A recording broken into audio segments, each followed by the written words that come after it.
Before I actually get started with this commentary, let me give a shout out to Professor Black Truth because he posted this article that I'm gonna read from on his page. And also, if you are brand new to the channel, make sure you go hit that subscribe button and hit that bell so you can be notified every time I upload a new video. And of course, like, comment, and share. So, for those of you who are unaware, when I really started putting out commentaries on my original channel, which was just Taurean Reign, before it got terminated back in 2017, the way that people found out about who I was doing a string of videos talking about the what I like to call the opioid plague. And I got so much traction to that because it was I guess you could say it was a new phenomenon. Not so much new as in, oh, it's the most newest things, out there ever, because it was always there, but it just wasn't getting a lot of widespread attention, mainly because we knew who it was affecting the most. But then they started to, I guess you could say, not be in hiding anymore with it, that they had to constantly then put stuff out there. But of course, when 2020 hit and we knew what ended up taking over the news and all types of media, which was, of course, WUVIT, and then overdoses started to take a back seat. And if you think about it, my original channel, that's really all I had talked about for months. Like, that's how I got a lot of traction to my channel. And then I started branching off into doing the kind of commentary that I do now. And I haven't done a overdose or heroin or a Narcan style video in a while. But I saw this article and I said, you know what? Maybe I should start doing more of these commentaries. Go back to the basics. Go back to the roots of the Taurean Reign commentaries here on YouTube that really gave my channel a boost.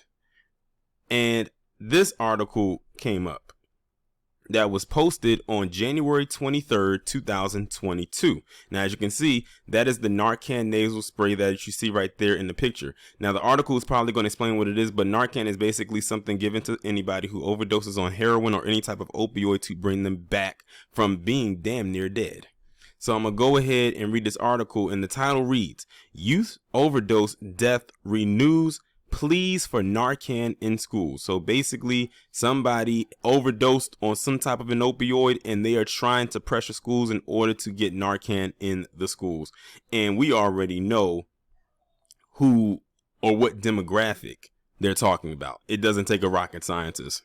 Not saying not any other demographic does not fit or does not go, who does not use an overdose, but it most likely is the usual suspects.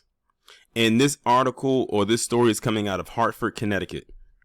The death of a 13-year-old student who apparently overdosed on fentanyl at his Connecticut school has drawn renewed pleas for schools to stock the opioid antidote naloxone, as well as for training of both staffers and children on how to recognize and respond to overdoses. The 7th grader died January 15th after falling ill at a Hartford school that did not have naloxone on hand. City officials vowed Wednesday to put the antidote in all city schools as part of a wider drug use and overdose prevention strategy. Now, look at how young this student was, 13. This was not somebody who was in college. This wasn't an adult out in the world doing their thing. This is somebody who was a minor, still living with their parents, doing this. That just shows you how younger and younger this drug can get to somebody.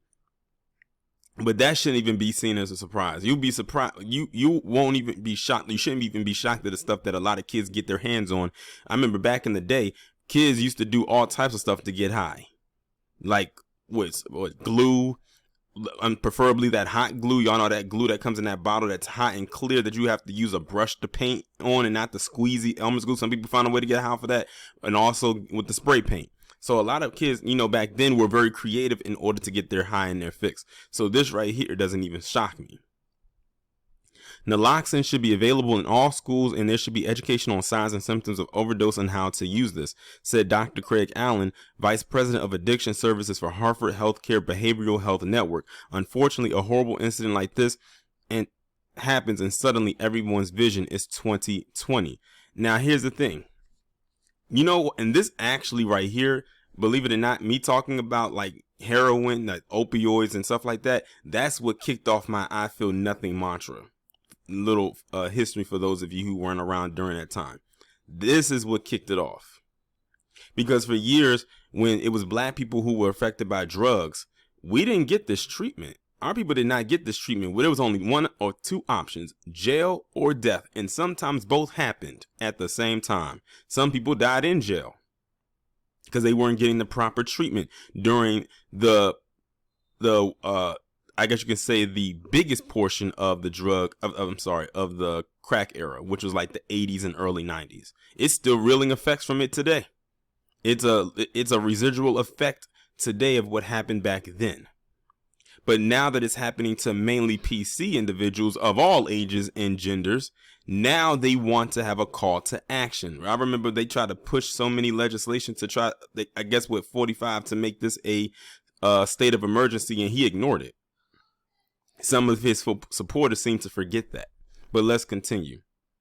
Hartford Mayor Luke Bronin said that because of the student's young age, an opioid overdose did not immediately come to mind when the school nurse and first responders who did have naloxone treated him. That's why city officials are also proposing more training and curriculum changes aimed at educating staffers, students, and community members in substance use awareness and prevention, he said. In response to the student's death, advocacy groups are repeating calls they made for several years for schools to stock naloxone, often delivered as a nasal spray under the brand name Narcan, and train educators, support staff, and students to recognize signs of opioid use and overdoses, especially because younger people are falling victim more frequently. The powerful opioid fentanyl has been showing up in marijuana, illicit pills, and other substances accessible to school-aged children, experts say. Fatal, and the thing is, they be like, for the marijuana, for instance, they said they've been showing up as if somebody laced it. Not saying that people can't get who get their weed from people who cannot lace it with something, but a lot of the times when something is laced, is usually laced by the person who's ever, in this case with marijuana, who's ever rolling their shit. Not saying, that's why it would be stupid of you to, in this day and age, just smoke your own stuff.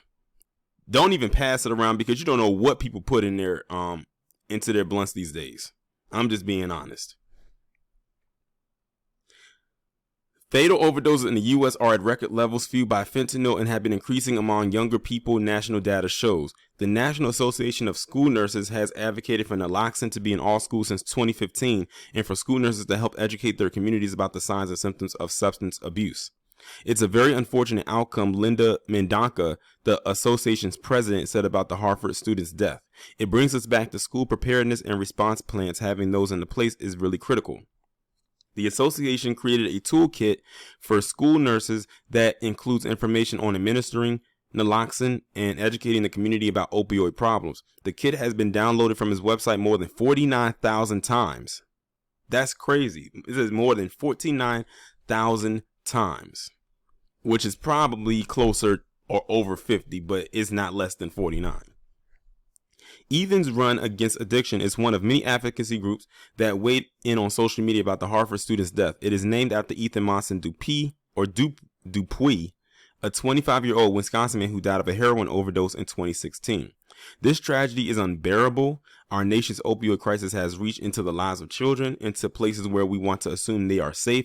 The group said in a Facebook post Thursday, all public places, including schools, must have Narcan available. We need to educate kids on how to recognize someone who is overdosing and how to use Narcan. Now, where was this, like I said, back during a time when black people were affected by it? Because I'm sure that there were black kids that were affected by this as well, but there was no treatment there. That's why I say I feel nothing. And I don't know if y'all gone to the movies. This is more like pre-Move It. They would show in the preview, before the preview, like the little PSA about opioid overdoses and stuff like that, and they would try to play the little sad music. In my mind, I'm having a whole Petty Pendergrass production. That's just what I was thinking, and I was sitting there like, okay, next slide. That's literally what's going through my head. In addition to nasal spray, naloxone could be also given as an injection. I'm sure some of them would love that, considering how they got that overdose in the first place. The National Institute on Drug Abuse says it is safe medicine and side effects are rare, but warns it doesn't reverse overdoses from other drugs. Training is needed, the agency says, because sometimes more than one dose needs to be given and people who receive the drug can experience immediate withdrawal symptoms. It's not clear how often overdoses happen in the U.S. schools, but experts and advocates say they are not common. In late November, two school resource officers and a school nurse were given naloxone after being exposed to the synthetic opioid carfentanil, which was in a piece of paper found in a student's vape pen at Sequoia High School in Madisonville, Tennessee. According to local media reports, the officers and nurse became lightheaded but recovered. In 2019, high schools in Tucson, Arizona area began stocking naloxone in response to a student overdosing on opioids while in school. Emergency responders who were carrying the antidote revived the student, media reports said. There's also no national data on how many schools have naloxone or drug use awareness training programs that include recognizing the signs of an overdose. In a survey of Pennsylvania school nurses conducted in 2018 and published in 2020, more than half of the 362 nurses who responded reported having naloxone in their schools, according to the journal Public Health Nursing. About 5% of the nurses said naloxone had been administered in their schools or at a school-sponsored activity. The most common reason for not having naloxone in schools included a lack of support and the belief it was not needed, the survey showed. Drug use prevention is taught in many schools, and there are an array of overdose awareness and naloxone administration programs offered by local health departments and advocacy groups. In eastern Tennessee, the Carter County Drug Prevention Group has trained hundreds of children, some as young as 6, on how to use naloxone via after-school programs and other extracurricular gatherings in response to rising overdoses. Did y'all hear that? They said they have trained children as young as the age of 6 on how to use this. That just shows you how serious it is for them, for the most part. Now, like I said, not saying that this is not occurring with any other demographic, but let's be real here. Most of these overdoses are coming from PC and have been for the longest time. 20 states had laws allowing schools to possess and administer naloxone, and 7 others required schools to have naloxone use policies as of August 2020, according to the Legislative Analysis and Public Policy Association, a nonprofit research and policy advocacy group. Most of the laws require training in administering the antidote. In response to record drug overdoses, the National Office of National Drug Control Policy in November released a model law for states to consider, aimed at expanding access to naloxone, including in schools. The Hartford student fell ill January 13th at the Sport and Medical Sciences Academy and died at a hospital 2 days later. The teenager's name was not released. 2 other students recovered after apparently being exposed to fentanyl and became ill. Hartford police said they found about 40 small bags containing fentanyl in the school. Police are still investigating the overdose, and the fentanyl source remains unclear.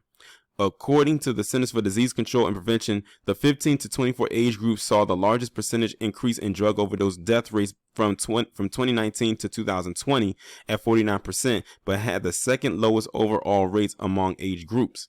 For the first time last year, U.S. overdose deaths topped an estimated 100,000 in a one-year period, with many of the deaths linked to illicit fentanyl.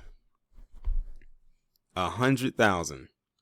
Now, notice they don't really have that kind of number, as far as I know, for 2020, because in 2020 it was kind of hard for people to get access to this kind of thing because we was all inside, quarantine and whatnot. But the part that got me about this article was they said they had to train children as young as the age of 6 on how to administer this thing. It's gotten to that point where minors have to know how to do this thing. It's serious out here. What is it Nancy Reagan said? Just say no. Apparently, a lot of these kids missed that memo. But it is what it is. And I'm going to bring my mantra up for the ending of this commentary. I feel absolutely nothing.